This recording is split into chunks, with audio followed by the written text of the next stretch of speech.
जोरदार तालियों से स्वागत करेंगे चेतन सर का।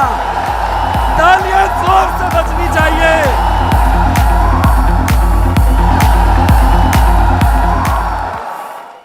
आपके अभिनंदन के लिए धन्यवाद। Thank you very much.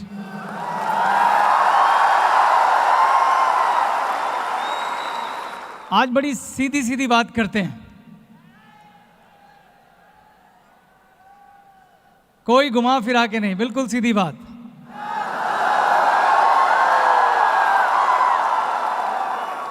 दोस्तों, आप सब लोग थोड़ी देर के लिए उस पल पर चले जाएं जिस दिन आपने ग्लेज में पहला कदम रखा था। जब आप उस चौखट पे थे, आपके मन में बड़े सवाल रहे होंगे, बड़े सारे शक, बड़ी आधी अधूरी सी विश्वास की किरण कि जीवन में कुछ बदलाव होने वाला है।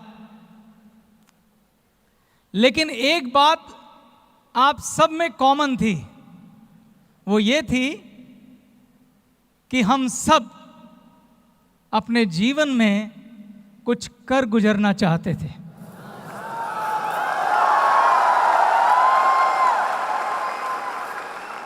एक बात हम सब में कॉमन थी कि हम जीवन में एक बदलाव चाहते थे, हम लड़ना चाहते थे और अपने जीवन को एक नया आयाम देना चाहते थे।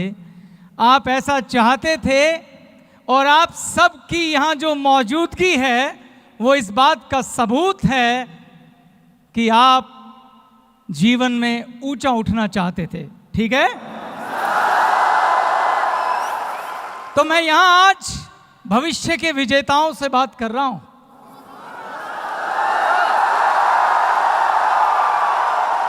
तो मैं आज यहाँ पे योद्धाओं से बात कर रहा हूं। मैं आज उन सब से बात कर रहा हूं जिनमें मैं आज से 18 साल पहले का चेतन हांडा देखता हूं। मेरे में और आप में कोई फर्क नहीं है। आज से 18 साल पहले मैं एक ऐसे परिवार से संबंध रखता था जहां 7 लोग एक ही कमरे के मकान में किराए पे रहते थे। दोस्तों, मेरा उस समय का एक छोटा सा ख्वाब होता था कि मुझे स्कूटर चाहिए, साइकिल पे घूमता था। लेकिन मैंने भी ऐसे ही आप ही की तरह ऐसे ही किसी मंदिर की चौखट पे पहली बार कदम रखा था। तो इसीलिए मैं आज आपको इस सफलता का राज बताना चाहता हूं। क्या आप सुनना चाहते हैं? क्या आप 18 साल बाद मुझसे भी 18 गुना आगे जाना चाहते हैं? तो आज हम सिर्फ सीधी बात करेंगे। दोस्तों, कुछ बातें मैंने कितनी भी बार कही हों, वो बड़ी सच्ची हैं, वो बड़ी गहरी हैं, वो बड़ी आर्थिक हैं। इसलिए मैं कुछ बातें आज रिपीट करूंगा, ये जानते हुए कि इस स्टेडियम में बहुत सारे ऐसे लोग हैं, बहुत सारे मेरे साथी डिस्ट्रीब्यूटर हैं जिन्हें उन बातों को जानना चाहिए। आज मैं आपसे वो बातें कहूंगा जो आज से कभी 15-16 साल पहले मैंने कही थी, क्योंकि वो आज भी उतनी यथार्थ और सच्ची हैं जितनी 16 साल पहले थी, क्योंकि उन्हीं बातों ने आज मुझे यहां पहुंचाया है। शुरू करें? हम सब कामयाब होना चाहते हैं, हम सब खूब सारा पैसा कमाना चाहते हैं। तो आपकी कामयाबी की जो पहली सीढ़ी है दोस्तों, वो है आपकी सोच।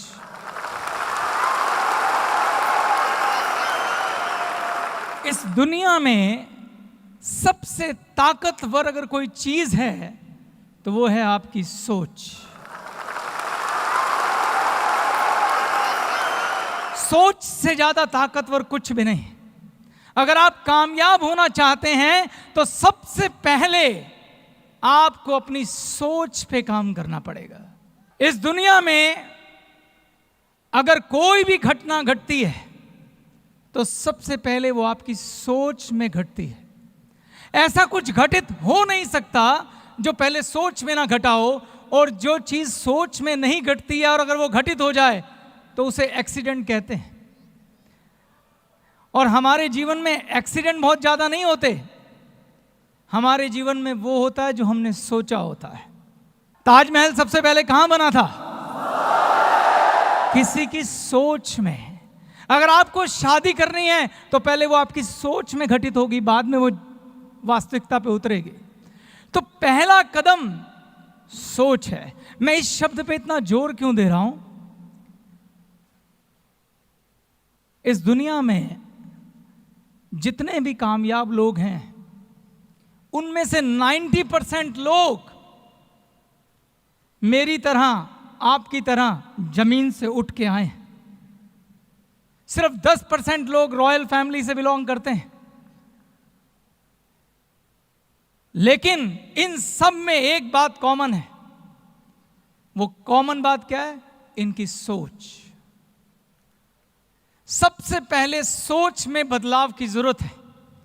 जब सोच में कोई घटना होगी तो वो वास्तविकता में भी जरूर बदलेगी। सवाल ये है, आप कहेंगे सर इसमें क्या है, हम भी सोच लेते हैं। ये इतना आसान नहीं है दोस्तों। अगर आप जीवन में कामयाब होना चाहते हैं, अगर आप बड़ा पैसा कमाना चाहते हैं, तो सबसे पहले आपको अपनी सोच में कामयाब होना होगा। हम सब लोग बड़ा सोच नहीं पाते हैं, बड़ा सोचने से घबराहट होती है। आप सोच के देखिए, आज से पहले किसी महफिल में, दोस्तों के सामने, रिश्तेदारों के सामने कभी आपने दिल खोल के कहा कि यार मैं अपने जीवन में बहुत कामयाब होना चाहता हूं, बड़ा बंगला खरीदना चाहता हूं, बड़ी गाड़ियों में घूमना चाहता हूं, बड़े बड़े हवाई जहाजों में ट्रैवल करना चाहता हूं? हम कहने से भी डरते हैं। हम डरते हैं कि कोई मजाक ना उड़ाए। हमें डर लगता है कि लोग क्या बोलेंगे। लोग बोलेंगे भाई जमीन पर रह, पहले 10,000 की नौकरी ढूंढ फिर बात करना। ऐसा है कि नहीं? ऐसा है। हम सोचने से भी डरते हैं। सवाल यह है कि हम सोचने से डरते क्यों हैं? इस दुनिया में अगर एक आदमी ने कोई भी चीज किसी दूसरे आदमी के लिए बनाई है तो उस चीज पर आपका हक है। सिर्फ हक आपको सिद्ध करना होगा। हवाई जहाज देवताओं के लिए नहीं बने हैं, इंसान ने बनाए हैं और इंसानों के लिए बनाए हैं। 5 स्टार होटल भगवान के लिए नहीं बने हैं, इंसान ने बनाए हैं, इंसानों के लिए बनाए हैं। ये बड़े बड़े बंगले, ये गाड़ियां इंसानों ने बनाई हैं, इंसानों के लिए बनाई हैं। अब सवाल ये है कि आप उन लोगों में आते हैं जो इन सब फैसिलिटी को एंजॉय करेंगे या नहीं। अगर आप आते हैं तो आपको अपनी पात्रता सिद्ध करनी पड़ेगी। आपको आगे बढ़ के साबित करना पड़ेगा, हां मैं वो हूं जो डिजर्व करता हूं इन सपनों के लिए। हां मैं वो हूं जो डिजर्व करता हूं इन सभी सहूलियतों के लिए, इन सभी सपनों के लिए। लेकिन इसकी शुरुआत आपकी सोच से होगी।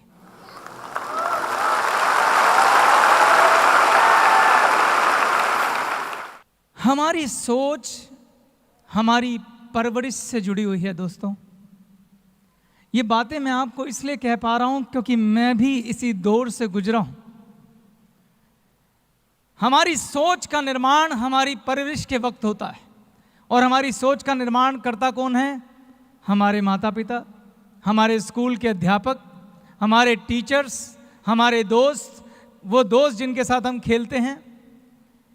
जब हम छोटे से बड़े हो रहे होते हैं तो हमारे स्कूल के टीचर, हमारे माँ बाप, हमारे रिश्तेदार, हमारे दोस्त हमेशा क्या कहते हैं कि बेटा अगर जीवन में कामयाब होना है तो क्या करना होगा? बेटा पढ़ो, बेटा लिखो, और जब पढ़ लिख के बड़े हो जाओगे तो तुम्हें एक अच्छी नौकरी मिलेगी। बचपन से लेके बड़े होने तक हमने खूब मेहनत की, क्योंकि हमें हमारी सोच में बार बार ये बोला गया कि पढ़ो लिखो मेहनत करो ताकि तुम एक अच्छी नौकरी कर सको। इस सोच में हमें नौकरी के लिए प्रोग्राम किया गया। हमें बोला गया कि आपको सिर्फ इतने पैसे कमाने हैं कि आप अपनी आजीविका चला सको। हमें कंजर्वेटिव सोच दी गई। और अगर हमने कभी किसी को बोला भी कि यार मैं तो लाइफ में कुछ बड़ा करना चाहता हूं, बड़ी गाड़ी बड़ा बिजनेस, तो लोगों ने हमारा क्या किया? मजाक उड़ाया। लोगों ने क्या बोला? ज्यादा ऊपर मत उड़, जमीन पे रह। ऐसा हुआ कि नहीं हुआ? इसलिए हमें बड़ा सोचने से भी डर लगता है दोस्तों। और सोच कितनी ताकतवर होती है, मैं आपको एक एग्जाम्पल देता हूं। अगर आप किसी डायरी में जाएं, दूध की डायरी होती है ना, जहां भैंसें बांधी जाती हैं। जब भैंस का बच्चा छोटा होता है, उसे छोटे होते एक रस्सी से बांध दिया जाता है खूंटे पर, और उसके आगे एक चारे का टोकरा रख दिया जाता है। वो छोटा बच्चा बहुत कोशिश करता है उस रस्सी को तोड़ने की, मगर वो रस्सी मजबूत होती है, वो तोड़ नहीं पाता। उसकी सोच में ये डाला जाता है कि तुझे इस खूंटे से बंधे रहना है और ये चारा खाना है। और धीरे धीरे वो बच्चा जब बड़ा होता है तो वो रस्सी एक्चुअल में उसके गले में नहीं बनती है, वो उसके दिमाग पे बांधी जाती है। वो छोटा बच्चा उस रस्सी में बंधा बंधा बड़ा हो जाता है। छोटे होते उसने जो प्रयास किया था, बड़े होते वो प्रयास करना भी बंद कर देता है। और जब वो भैंसा बन जाता है, जब उसके अंदर असीम शक्ति होती है, इतनी शक्ति कि वो खूंटा उखाड़ के कहीं भी फेंक दे, वो कभी कोशिश भी नहीं करता है। वो पूरी जिंदगी उस खूंटे पे बंद कर उस चारे को खाता रहता है। पूरी जिंदगी एक छोटी सी डंडी से डरता हुआ अपने मालिक के सहारे घास चरने जाता है, वापस आता है और फिर से उस रस्सी से बंध जाता है। जो भी व्यक्ति भैंस की डायरी चलाता है, मैं उससे ये प्रश्न पूछता हूं, क्या उसमें हिम्मत है कि किसी जंगली भैंसे को बांध के दिखाए? जंगली भैंसे को बांधा नहीं जा सकता। क्यों? क्योंकि वो अपनी सोच में आजाद है दोस्तों। वो अपनी सोच में आजाद है। सोच कितनी ताकतवर चीज है कि दुनिया का सबसे शक्तिशाली जानवर के साथ ये तय करना हो कि वो जंगल में रहेगा या सर्कस में, तो सिर्फ उसकी सोच बांध दो। शेर की सोच बांध दो तो वो सर्कस का शेर हो जाएगा। शेर की सोच आजाद कर दो तो वो जंगल का राजा बन जाएगा।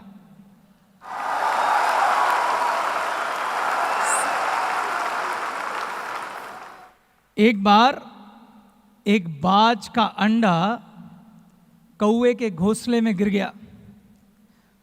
कोई ने सोचा कि ये मेरा अंडा है। उसने अंडे को सेया, उसमें से बच्चा निकला। कौवी ने उस बच्चे को पाला। वो बाज के बच्चे को भी लगा कि कौवी मेरी मां है। बच्चे के पंख निकले, उसने उड़ान भरनी शुरू की। तो जब भी वो थोड़ा सा ऊपर उड़ता था तो उसकी माँ उसे कहती थी, ना बेटा इससे ऊपर मत उड़ना, इससे ऊपर उड़ोगे तो गिर जाओगे। वो बाज का बच्चा, क्योंकि कौवे तो नीचे उड़ते हैं ना, वो बाज का बच्चा अपनी सोच में ऐसा गुलाम हुआ कि पूरी जिंदगी उस कुएं की ऊंचाई पर ही उड़ता रहा। हम सब लोग यकीन मानिए दोस्तों, वही बाज के बच्चे हैं।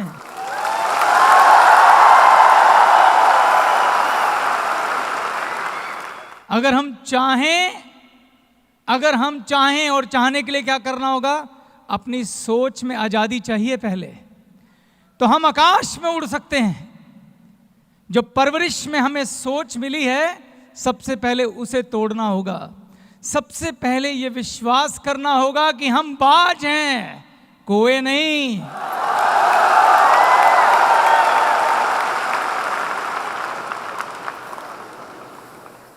तो आज से सबसे पहले आपको बड़ा सोचना सीखा होगा।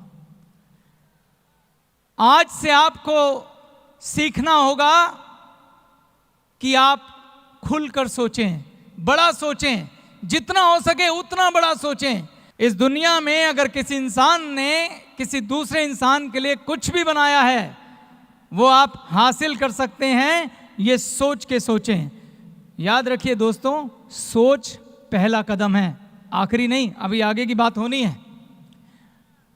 तो सबसे पहले ये सोचें कि आज से जब हम अपने बच्चों से बोलेंगे कि बेटा पढ़ो लिखो और पढ़ लिख के एक एंटरप्रेन्योर बनना, एक बिजनेसमैन बनना, इतना बड़ा आदमी बनना कि हजारों लोगों को नौकरियां दे सको, लेने के लिए नहीं। अब हम नौकरी लेने के लिए काम नहीं करेंगे, नौकरियां पैदा करने के लिए काम करेंगे। हम रोजगार मांगने नहीं जाएंगे, हम रोजगार पैदा करेंगे। ये हमारी सोच होनी चाहिए। यस और नो? अब सोच के बाद अगली कदम की बात करता हूं। सोच और सपने में एक छोटा सा फर्क है। पहला कदम बड़ा सोचें और दूसरा कदम उस सोच से एक सपने का निर्माण करें। एक सपना जो आपका खुद का हो, एक सपना जो सच्चा हो, एक सपना जिसे आप मोहब्बत करते हों, एक सपना जिसे आप प्यार करते हों। और जब आप किसी से प्यार करते हैं ना दोस्तों, तो उसको पूरा करने के लिए या उसे पाने के लिए आप पूरी कायनात से लड़ जाते हैं। ये बात जानते हैं ना आप? तो सपना ऐसा देखो जिसे प्यार कर सको। इसलिए मैं कहता हूं सपना अपना होना चाहिए, किसी और का नहीं। जैसे आप अगर किसी लड़की से प्यार करते हैं, उसको सच्चे दिल से अगर मोहब्बत करते हैं, तो उसे पाने के लिए क्या करेंगे? कुछ भी करेंगे। यस और नो? पूरी दुनिया से लड़ जाएंगे। यस और नो? इसी प्रकार से अगर आप अपने सपने से प्यार करते हैं, तो आप उसे पूरा करने के लिए पूरी दुनिया से लड़ जाएंगे, दिन रात मेहनत करेंगे, पूरी ईमानदारी से अपना सब कुछ उसमें लगाएंगे। और यकीन मानो दोस्तों, अगर आपको अपने सपने पे विश्वास है, अगर सच्चा प्यार है, तो आपको यहां लाने से खुदा भी नहीं रोक सकता।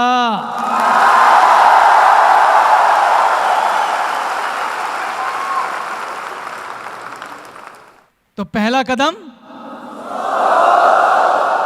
दूसरा कदम,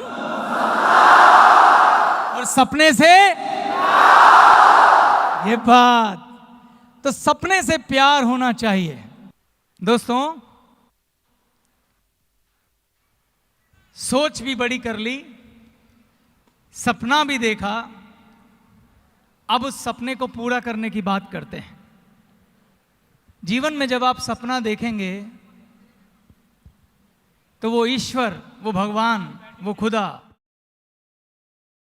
आपके आगे एक ऐसा अवसर जरूर रखेगा, आपको एक ऐसा मौका जरूर देगा जहां वो कहेगा, जा तेरी परीक्षा लेता हूं कि तुझे अपने सपने से कितना प्यार है।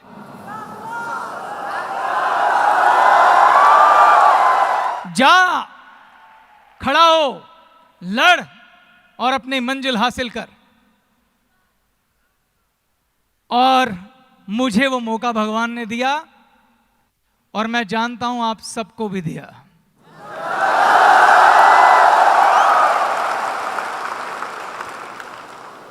अठारह साल पहले मैं भी आप ही की तरह ऐसे कहीं बैठा था, जब मुझे भगवान ने मौका दिया। मैंने भी अपनी सोच के पैरामीटर तोड़े थे। मुझ में आप में कोई फर्क नहीं है। मुझे भी वही दोस्त, वो लोग, वो रिश्तेदार, वो माँ बाप मिले थे जिन्होंने मुझे सोच दी थी। लेकिन हमने उस दिन ऐसे ही किसी गुरुजन के मुंह से कुछ सुना था और उसी दिन अपनी सारे पैरामीटर को तोड़ दिया था। मैंने आपसे कहा था कि दुनिया में जितने भी कामयाब लोग हैं उनमें से 90% लोग वो हैं जो हम जैसे लोग हैं, जो आप जैसे लोग हैं, जो नीचे से उठ के ऊपर आए हैं। मैं ऐसे किसी एक आदमी का एग्जाम्पल आपको देता हूं। धीरूभाई अंबानी का नाम सुना है आपने? पिक्चर भी देखी होगी और उसके नाम को आप जानते हैं, यही काफी है जानने के लिए उसने जीवन में क्या हासिल किया। लेकिन मैं धीरूभाई अंबानी से भी ज्यादा एक व्यक्ति की रिस्पेक्ट करता हूं जिसके बारे में मैं आपसे बात करूंगा। 1868 1868 बॉम्बे में एक बैंकिंग फर्म चलाने वाले व्यक्ति का एक बेटा जिसकी आयु थी 29 वर्ष, 1868 में उसने एक कंपनी शुरू की और उस कंपनी का नाम है टाटा।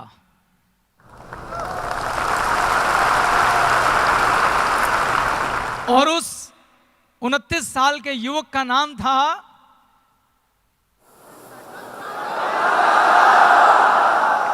जमशेद जी। क्या नाम था?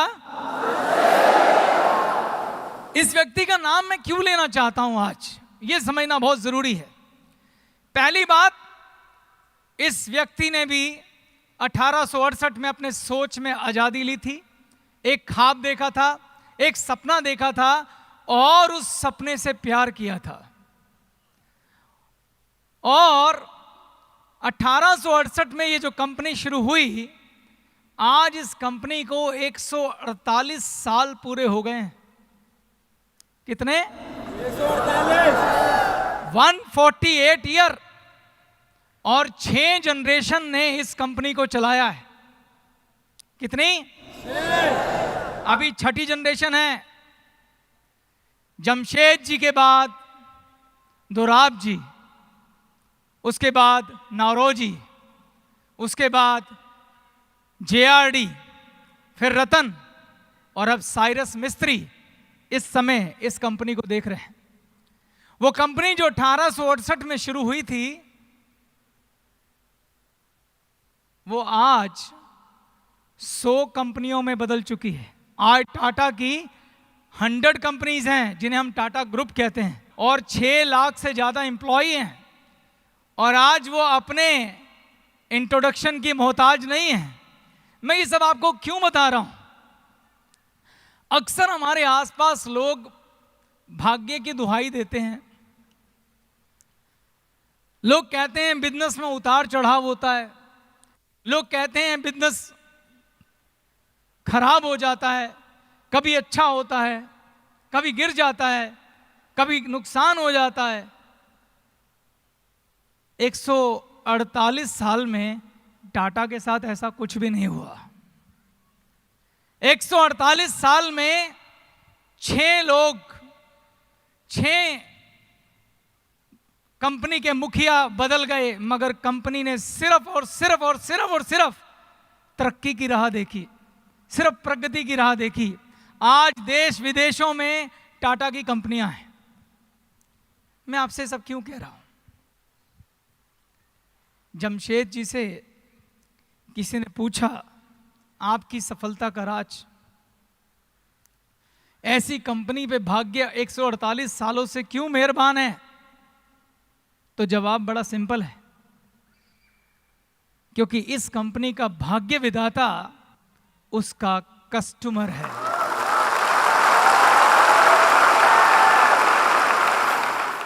जिस कंपनी का भाग्य विधाता का कस्टमर है, के भाग्य को कभी आंच नहीं आ सकती। दोस्तों,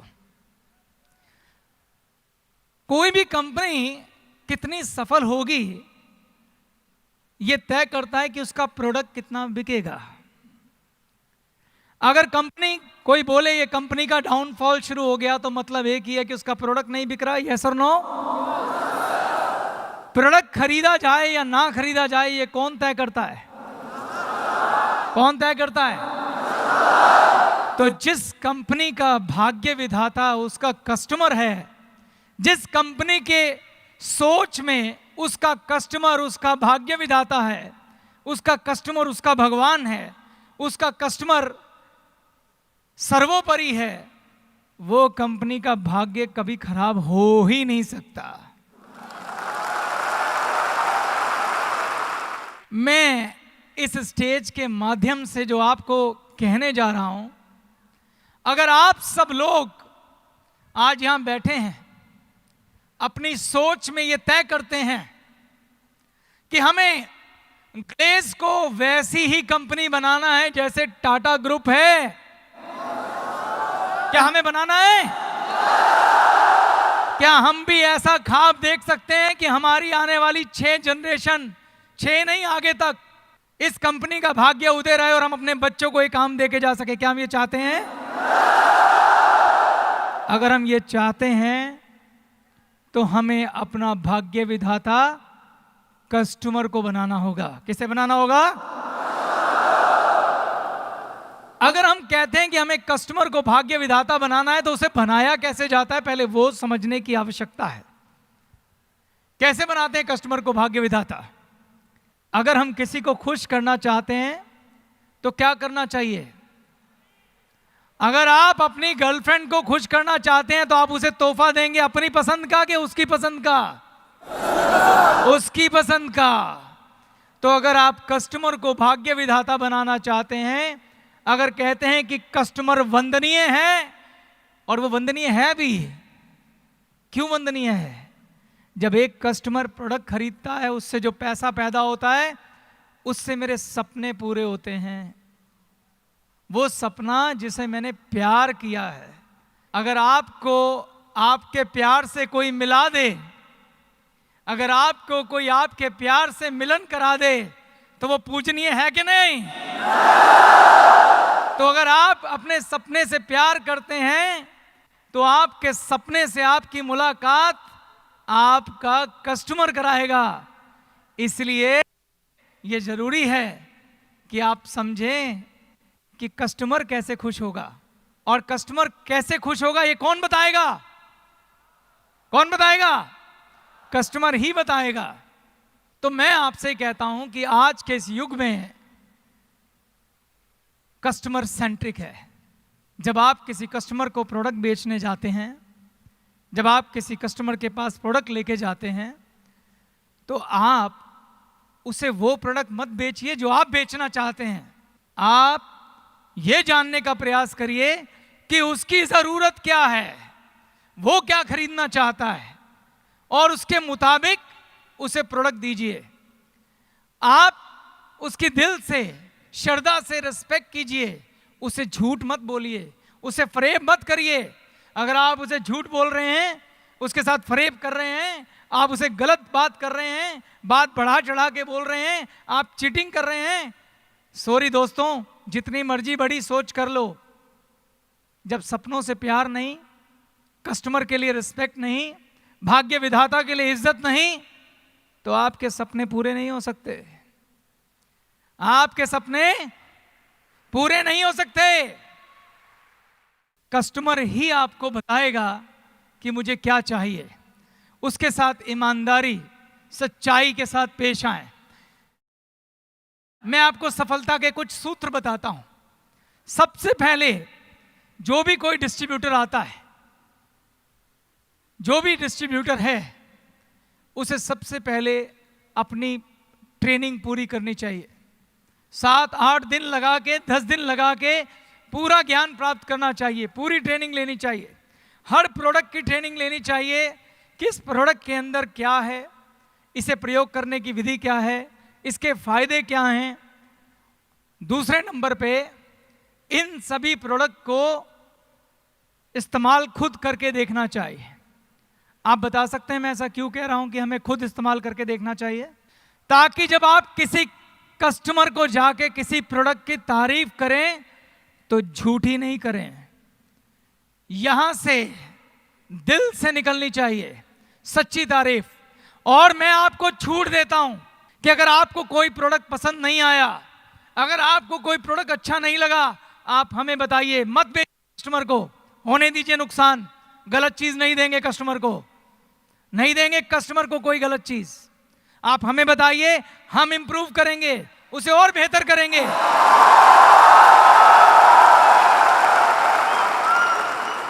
उसे और बेहतर बनाएंगे। यहां आपको इतनी टीम से मिलाया, एक फैमिली है हमारे वेंडर, हम उनकी जान खाएंगे, बेटर बना के दो। तो जब कस्टमर से बात करो तो यहां से बात करो, दिल से, उससे संबंध बनाओ, उससे मोहब्बत करो, उसको सच्चाई के साथ प्रोडक्ट बेचो, ईमानदारी के साथ प्रोडक्ट बेचो। देखो दोस्तों, हमेशा हमारे पास दो विकल्प होते हैं। हमारे पास, सबके पास हमेशा ऑप्शन होती है, विकल्प होते हैं। एक विकल्प होता है शॉर्टकट, छोटा रास्ता। इसमें कोई संदेह नहीं, कई बार छोटे रास्ते पे फटाफट जल्दी थोड़ा सा पैसा आ जाता है। लेकिन एक होता है सही रास्ता। मैं छोटा नहीं कह रहा हूं, सही रास्ता। सही रास्ता थोड़ा बड़ा हो सकता है, थोड़ा मेहनती हो सकता है, मगर मैं आपको यह कहता हूं कि छोटे रास्ते में आपकी सफलता का अंत जल्दी ही निश्चित है। लेकिन बड़े रास्ते में आप वो इबारत लिखेंगे जो जमशेद टाटा ने लिखी। बड़ा रास्ता चरित्र का रास्ता है। बड़े रास्ते में जब आप घर जाएंगे तो अपने बच्चों को फक्र से बोलेंगे कि तुम्हारे पापा मेहनत करके आए हैं और एक ऐसे रास्ते का निर्माण कर रहे हैं बेटा, जब तुम अपने पापा पे फक्र करोगे। जब मैं तुम्हारे लिए रियासत में एक खूबसूरत बिजनेस छोड़ के जाऊंगा। तो हमेशा आपके पास विकल्प होते हैं, आपको चुनना होता है। हो सकता है आपकी अपलाइन, हो सकता है आपके कोई टीचर आपको छोटे रास्ते की गाइडलाइन दें, लेकिन ग्लेज के बिजनेस की खूबसूरती है कि आप जहां खड़े हैं बात वहीं से शुरू होती है। आपके पास हमेशा चुनाव होता है। ठीक है, मेरी अपलाइन गलत चली होगी, लेकिन मैं ठीक चलूंगा, क्योंकि आपके पास अच्छे गुरुजन भी हैं, अच्छे टीचर भी हैं, अच्छा रास्ता बताने वाले भी हैं। आप उनको फॉलो करो, अपनी अंतरात्मा को सुनो, सही रास्ते पे चलो और जमशेद टाटा का रास्ता लो। ऐसा रास्ता लो कि तुम युग की इबादत लिख सको। ऐसा रास्ता नहीं जो तंग गलियों से निकलता हुआ अंधेरे में जाता हो। दोस्तों, अगर आप से मैं एक सवाल पूछूं, अपने मन में जवाब सोचना। क्या आप किसी ऐसे व्यक्ति को जानते हैं जिसकी आप बड़ी इज्जत करते हो? अपने मोहल्ले में, अपने गांव में, अपनी रिश्तेदारी में? क्या आप जानते हैं? क्या आप ऐसे किसी दुकानदार को जानते हैं जहां आप हमेशा सामान खरीदने जाना चाहते हो? क्या आप जानते हैं? हर एक के पास कोई ना कोई वो दुकानदार होगा। अब मेरा एक और सवाल, आप सिर्फ उसी दुकानदार के पास क्यों जाते हैं? ऐसा क्या करता है वो दुकानदार कि आप उसकी इज्जत करते हैं और आप सिर्फ उसी से सामान लेने जाते हैं, दूसरे के पास नहीं जाते? ध्यान से सोचिएगा दोस्तों, वो वही दुकानदार है जिसने अपने कस्टमर को भाग्य विधाता कहा है।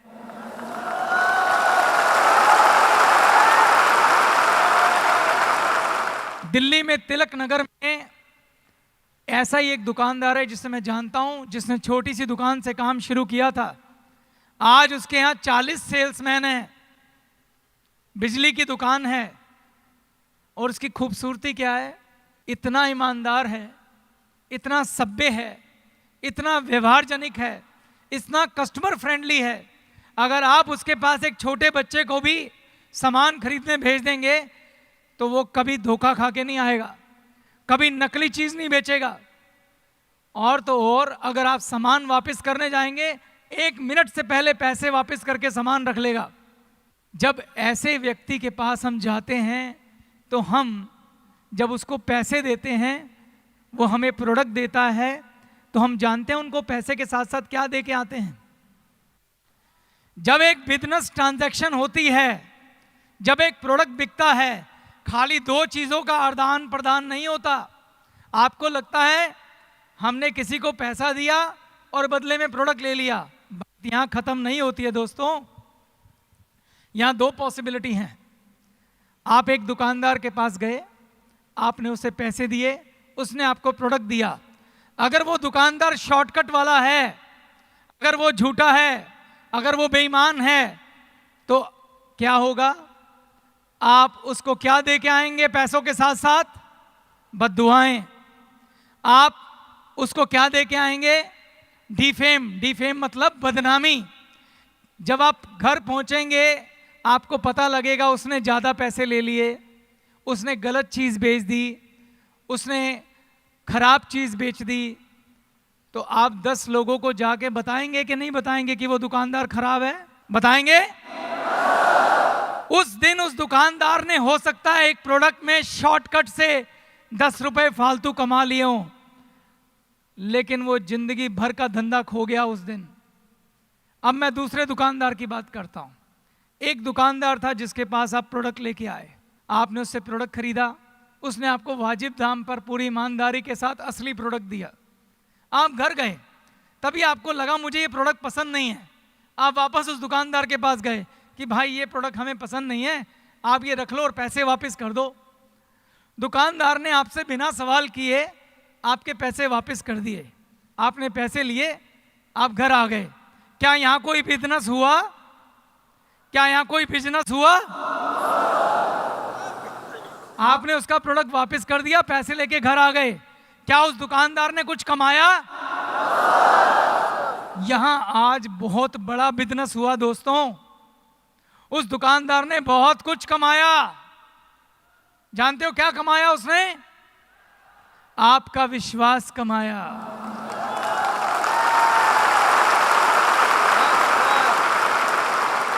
उसने आपको अपना भाग्य विधाता बनाया।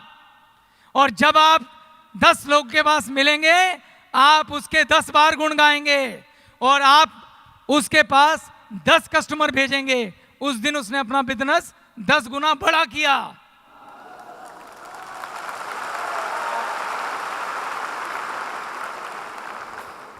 तो जमशेद टाटा बनो दोस्तों, ईमानदारी का जीवन जियो। आज अपने हाथ में रख के मेरे साथ कसम खाओ। खाओगे? खाओगे? तो अपनी सीटों पे खड़े हो जाओ। सब लोग खड़े हो जाओ मेरे साथ। और आज अपने दिल पे हाथ रख के कसम खाओ, जिससे भी आप प्यार करते हैं, जिसकी भी आप इज्जत करते हैं, जिस भगवान को आप मानते हैं, अल्लाह को मानते हैं, खुदा को मानते हैं, रब को मानते हैं, वाहिगुरु को मानते हैं, जीसस को मानते हैं, उसकी कसम खाओ। और अगर आज तुमने ये सच्चे दिल से कसम खा ली, तो मैं आपको खून से लिख के देने को तैयार हूं कि आपको कामयाब होने से खुदा भी नहीं रोकेगा।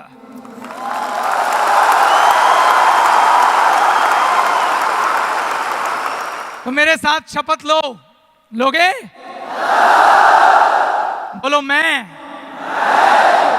चेतन हांडा, पुत्र श्री दीपक राय हांडा, आज यह शपथ लेता हूं कि आज से मेरा कस्टमर, मेरे डिस्ट्रीब्यूटर, मेरी टीम मेरी भाग्य विधाता है।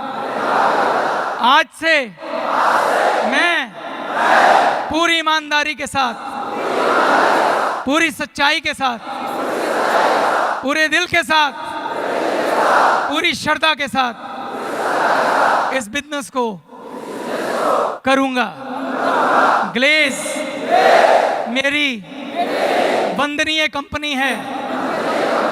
मैं कोई भी ऐसा काम नहीं करूंगा जिससे कंपनी की छवि को नुकसान हो।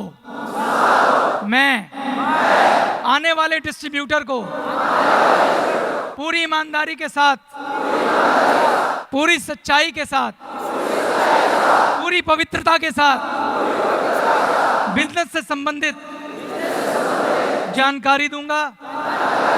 प्रोडक्ट के बारे में पूरी सच्चाई से बताऊंगा।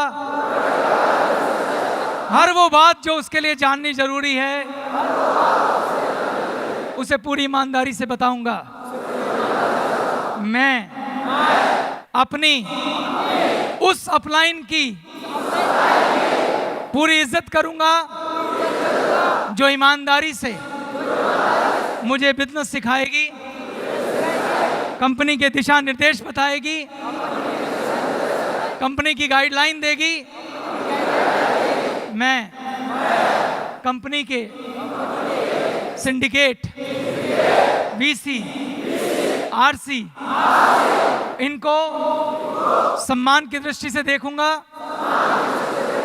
और इनके द्वारा गलत डिस्ट्रीब्यूटर पर की गई कार्रवाई का अनुमोदन करूंगा।